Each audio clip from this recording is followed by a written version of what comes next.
In the nail industry, people often praise long, glittering extensions and intricate art, but few talk about a quieter, more grueling task: cleaning the ingrown cuticles. I remember watching my father sit on a low stool, hunched over the calloused, cracked feet of an old construction worker.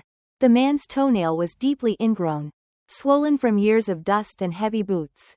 My father, with hands slightly trembling from age but eyes locked in focus, used his nippers to meticulously clear the obstruction. When the shard of nail was finally removed, the man let out a long sigh of relief.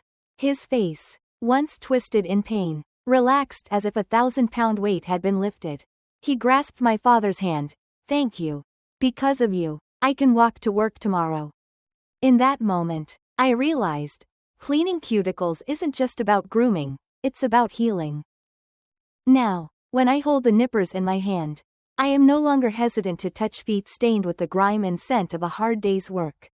I see in them the fathers and mothers who have worn down their heels to raise their children. Each ingrown nail is like a hidden worry, a sharp pain they endure every day just to keep moving forward. This task requires silence and precision.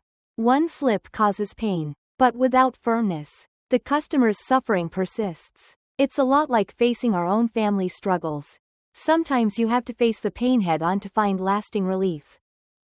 I cherish my tools, the sharp nippers and the softening cream. Every time I help someone escape that throbbing ache, my heart warms. I'm not just doing nails, I'm learning to listen to and soothe the quietest pains of others. This job may not seem glamorous to some, but to me, it is a form of kindness, measured by the lightness in every step a customer takes as they walk out the door.